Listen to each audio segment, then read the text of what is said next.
யாரோ ஒரு முக்கியமான, அதாவது அச்சச்சோ அவரா பயங்கரமான ஆளாச்சே அப்படின்னு போய் கேட்டா அவரை பத்தி சொல்லுவா அப்படிங்கிற மாதிரியான ஒரு பயங்கரமான ஆளு. அவரை பத்தி தான் நான் பேச போறேன் அப்படின்னு சொன்னீங்க. என்ன பண்ணாரு? உங்களை அவர் என்ன புண்படுத்தினாரு? என்ன புண்படுத்தலங்க. வந்து நம்ம இந்தியாவிலே பெரிய ஒரு பவர்ஃபுல் அரசியல் தலைவர்.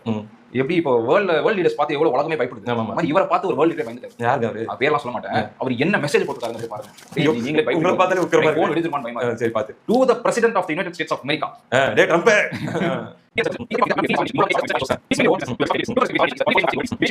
Dash a proud Indian citizen. இப்படிக்கு founder of மக்கள் நீதி மையம்.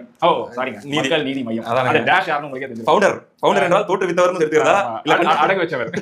கண்டுபிடிச்சவர். எங்கடா இருந்துச்சு? ஐயோ இருந்துச்சு. கண்டுபிடிச்சு எடுத்துட்டு எனக்கு கீழ மாதிரி பிசினஸ். பாருங்க. சரி இப்போ இந்த லைன் படிக்கும்போதே ட்ரம்ப் ஒரு மாதிரி வேலைன்னு ஆயிடுச்சு. இருங்க ஒரு நிமிஷம் போயிட்டு வந்தறேன். நாளைக்கு ரிசைன் பண்றாரு. நாளைக்கு ரிசைன் பண்ணி விட்டுருவாரு. அதுக்கு அப்புறம் கமல் வந்து அந்த இடத்துக்கு போயிட்டு அவர் வந்து பிரசிடென்ட் ஆஃப் யூஎஸ் ஆயிடுவாரு. அது இருந்தது வெள்ளை மாளிகை. நான் என்ன சொல்ல வரேன், நான் இந்த ட்வீட்டை பார்த்துட்டு கடந்த 20 நாளா நம்ம அதிபயங்கரமான லீடர் என்ன பண்ணாருன்னு பார்த்தேன். 20 நாளா எவ்வளவு சட்ட ஒழுங்கு பிரச்சனை இருக்கு தமிழ்நாட்டுல. நம்ம இதுவே பேசணும். 20 நாளா மட்டுமா இருக்கு? இல்லங்க, நான் 20 நாள் மட்டும் எடுத்துக்கிறேன். ஒரு ட்வீட் இல்லங்க இதை பத்தி.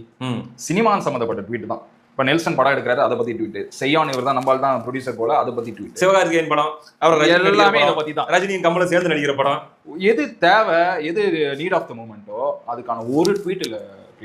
எனக்கு இது எப்படி இருக்குன்னா, நீ வந்து mind your own business.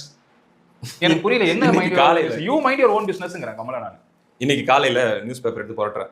27வது lockup death இந்த 5 வருஷத்துல. ஏங்க ஆமாங்க, நான் பேசியிருந்தோம் மானாமதுரையில அந்த லாக்அப். ஏதாவது இப்போ வரைக்கும் ட்வீட் இல்லைங்க. இப்போ நான் படிக்கிறதுக்கு முன்னாடி கூட ரெஃப்ரெஷ் பண்ணி பார்த்தேன். அதே ஸ்டாலின் அவருடைய மனசோ அல்லது உதயநிதி அவருடைய மனசோ எந்த இடத்துலயுமே கோணிடக்கூடாது அப்படின்னு பதமா பக்குவமா பார்த்து நடந்துக்கிறாங்க. கடைசியா ஸ்டாலின் பத்தி ஒரு படம் ட்வீட் என்னவா இருக்கும்னா, ஸ்டாலின் பர்த்டே படம் ட்வீட் தான். கண்டிப்பா கரெக்டா சொல்றீங்க.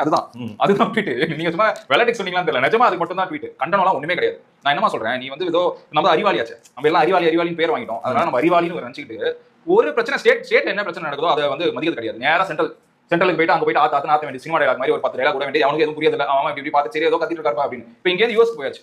யூஎஸ்ல அவங்ககிட்ட நீ என்ன அட்வைஸ் பண்ற? எங்களுக்கு என்ன பார்க்கணும், பீஸ்ஃபுல் கண்ட்ரி, நாங்க எங்களை பாத்துக்கோங்க. இது நம்ம இது பீஸ்ஃபுல் ஸ்டேட்டா? ஃபர்ஸ்ட் நீ என்ன கண்ட்ரிக்கு போயிட்டு இது பீஸ்ஃபுல் ஸ்டேட்டா? ஏதாவது ஒரு வார்த்தை நீ இது வரைக்கும் பேசிக்கியா இங்க நடக்கிறத பத்தி? எவ்வளவு பிரச்சனை டே நைட்ல போயிட்டு இருக்கு.